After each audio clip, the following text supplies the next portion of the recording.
the day might have followed you here. The messages, the tabs still open somewhere, the background hum of everything that didn't get done. But tonight, you don't have to carry any of it. Not here. Not now. You've been available all day. To work, to replies, to that quiet fear of missing something if you stepped away for even a second. It's exhausting, isn't it? To be reachable but rarely reached. To be surrounded by voices and still feel like you're speaking into an empty room. You don't have to explain that kind of tired. You're allowed to just feel it. Let it show up in your breath, in your chest, in your bones. This space, this quiet, was made for that.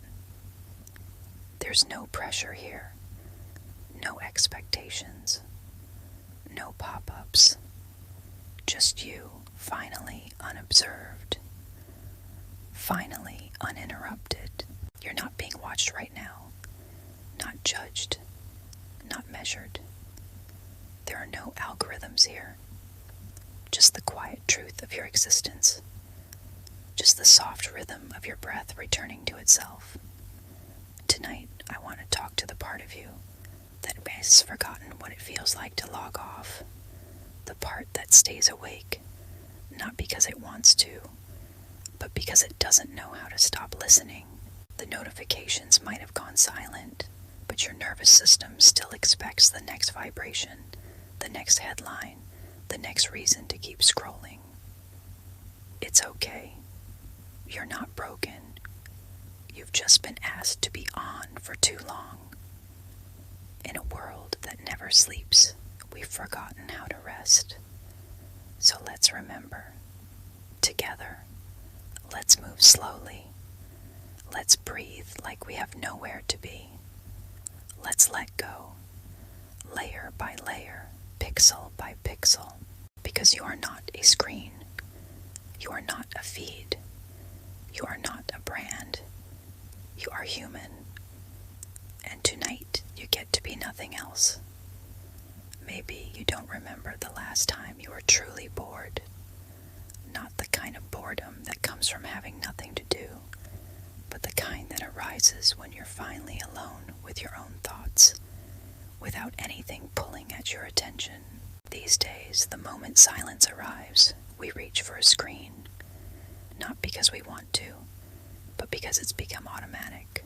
Like a reflex, we forgot how to stop. And yet, even surrounded by glowing screens, notifications, headlines, group chats, we feel lonelier than ever.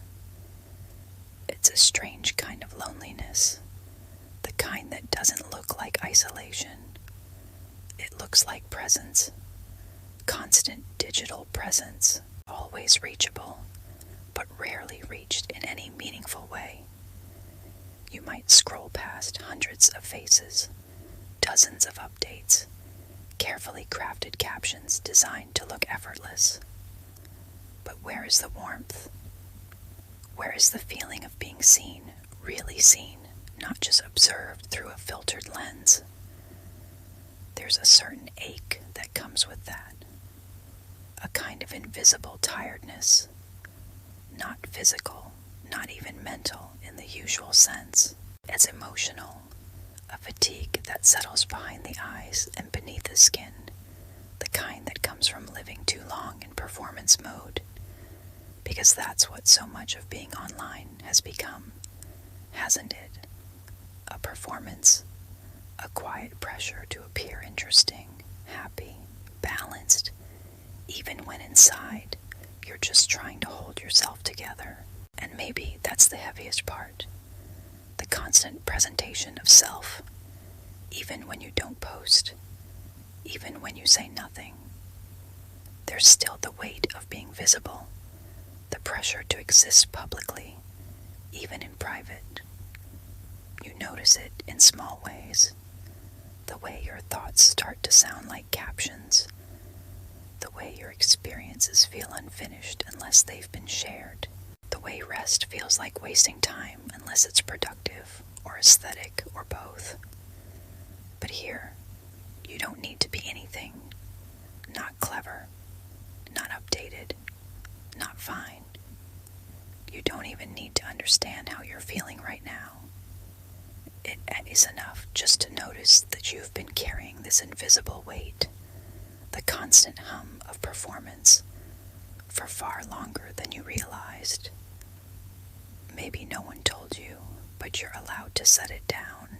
You're allowed to be forgotten by the feed for a while. You're allowed to exist in a moment that isn't recorded, or captioned, or shared, because some parts of you are too sacred to be turned into content. And maybe this quiet moment, right now, is one of them. There's a part of your brain called the default mode network. Scientists discovered it by accident, actually. During moments when the brain wasn't being asked to do anything in particular, they thought it would go quiet, but it didn't. In fact, it lit up, because the brain, even in rest, doesn't truly stop. It starts reflecting, wandering, replaying conversations, imagining futures, remembering things you forgot. This is what your mind does when you're not distracting it. And that's where it gets complicated. Because distraction has become the default. Not because we're weak or lazy, but because the world has made stillness almost impossible to access. There's always something new, something urgent, something loud, a notification, a reel, a thought that maybe someone has already moved on without you. And so, over time, we don't just become used to stimulation. We become afraid of what happens in its absence. Quiet can start to feel like discomfort, stillness like failure, logging off like disappearing. But the truth is, none of that is real. You haven't disappeared. You haven't fallen behind. You're just stepping out of the noise long enough to hear your own thoughts again. And maybe for the first time in a while, those thoughts don't need to be pushed away. They don't need to be rebranded or reshared or explained. They can just float. You can just float. Even now, your nervous system is trying to adjust. It's learning that it's safe not to respond, that it's okay not to know what's happening right now, that no one needs anything from you in this exact moment, that you can just be, that you are not a machine, even if you've been living like one. You are built for rhythm, for rising and resting, for breath and pause, for cycles and seasons. But somewhere along the way, you are asked to flatten that, to push through, to be on when you're tired, to be efficient when you're hurting. It's no wonder your body forgets how to slow down. It's no wonder your mind spins even when the lights are off. But now you're here. And here you are allowed to remember the original pace of your life. The one that existed before the buzz, the scroll, the pressure. Here you're allowed to take the time it takes. You're not late. You're not lost. You're healing. Imagine your mind as a city. Not just any city, but one that never sleeps. Its lights never dim. Its streets are always busy. There are trains running at 2 a.m., shops still open at 4. Somewhere in the distance, there's always a horn, always a screen, always a billboard blinking something new. At first, this kind of city feels exciting, full of movement, possibility, life. But over time, something strange begins to happen. The people in this city, your thoughts, your emotions, your memories, they start to look tired. Not because they're broken, but because they were never meant to be on all the time. Even the brightest lights need rest. Even the busiest streets need to empty out for a while. But no one told this city how to stop. And maybe that's how it's been for you. A mind that's always running. A schedule that never quite finishes. A quiet hum of restlessness in the background, even when everything seems fine on the surface. When you try to rest, it feels like the noise just follows you in. You close your eyes, but the city stays lit.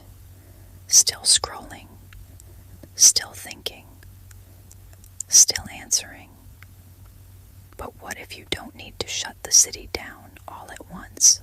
What if all you need tonight is one light turning off, one quiet corner, one alley where the noise can't reach you, one bench where a tired version of yourself can finally sit down?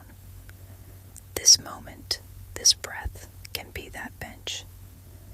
You don't need to fix the whole city.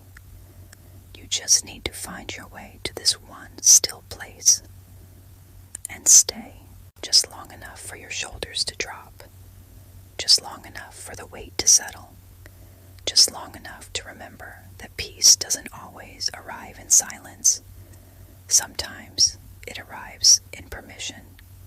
Permission to pause, permission to log off, permission to not perform, not respond, not be available.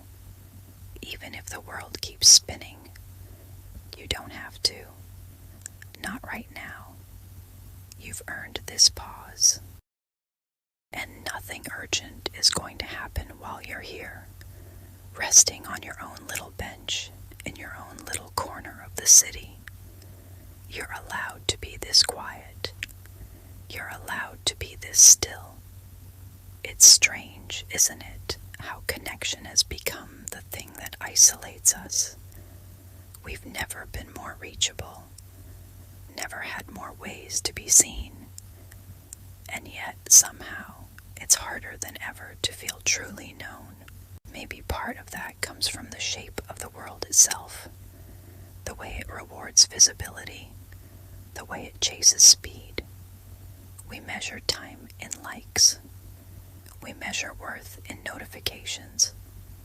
We've come to believe that if something isn't shared, it hasn't happened.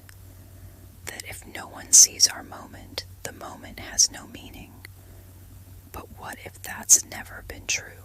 Long before screens, long before pings and posts and timelines, people sat in silence together. They watched the moon rise without photographing it. They listened to stories by firelight, told slowly, with pauses, with breath. There were moments that were never written down, and still they mattered. You have moments like that too. The quiet ones, the invisible ones. The nights when you said nothing but still healed something. The mornings when you felt sad and didn't explain it to anyone, and still made it through. The ache that stayed unnamed, but never unlived. Those moments count. You count. Even when no one sees you log off. Even when no one hears you say no. Even when you rest in secret. You are not a network. You are not a device. You are not a product.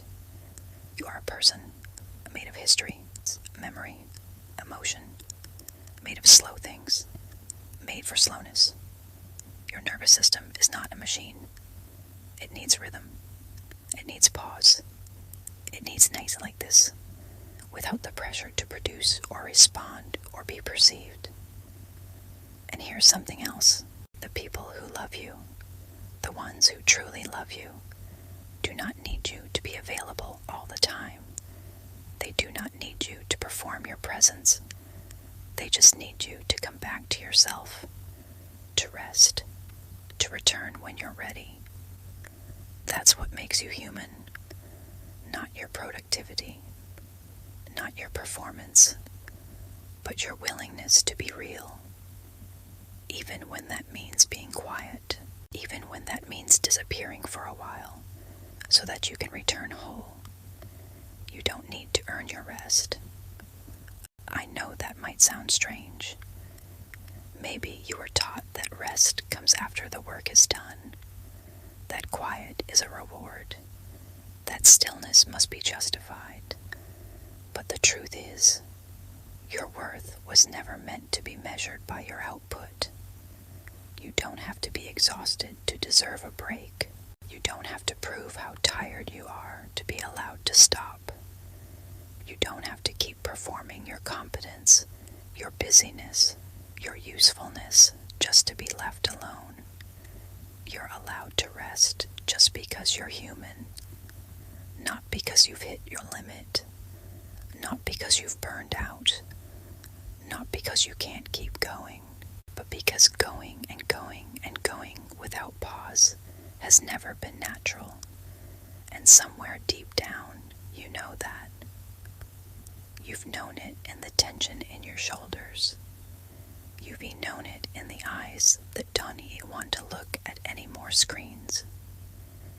You've known it in the feeling that something isn't wrong, exactly, just off. That you're here, but not fully. That you're tired, but you keep saying you're fine. That you're surrounded, but feel strangely hollow inside. That's not weakness. That's your body speaking. That's your inner life asking for something slower, softer, more honest.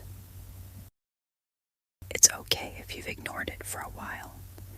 You are doing what you needed to do to get by. And no one ever taught you how to stop. No one told you that silence could be safe, that doing nothing might actually be the medicine. So now, maybe you can try something different. Maybe you can start to believe that you don't need to check everything, fix everything, be everywhere. Maybe you can practice trusting the world to go on without your constant supervision. Maybe the version of you who doesn't reply right away is still lovable. Maybe the version of you who doesn't post anything still matters. Maybe the version of you who takes a nap in the middle of the day, who walks away from a blinking screen, who doesn't explain herself. Maybe she's not failing at life. Maybe she's finally living it. You don't have to do anything right now. There is nothing to catch up on, nothing to check, nothing you're forgetting. You're here, and here is enough. Let your body fall into the bed a little more. Let your eyes soften. Let your thoughts become quieter. Not because you force them, but because you're finally safe enough not to chase them. You are safe. You are allowed to rest. You are not being watched. You are not being judged. You are not being asked for anything. You don't have to explain the kind of tired you feel. You don't have to be interesting. You don't have to be updated. You just have to breathe. Right now, it's okay to forget the to-do lists. It's okay to disappear from the feed. It's okay to let your mind drift where it wants to go. You are not behind. You are not broken. You are healing in ways you can't yet see. So if your thoughts are still moving, that's all right. Let them pass like clouds. Let them stretch and dissolve. And if your body still feels restless, that's all right too. It's learning that it doesn't have to stay on, learning how to pause without guilt, learning how to sleep without shame. There's nothing you need to finish tonight. There's nowhere else to be. You can stay here as long as you want. You are allowed to be this quiet. You are allowed to be this slow. You've done enough. You are enough. And now, you can rest. You can let go. You can sleep.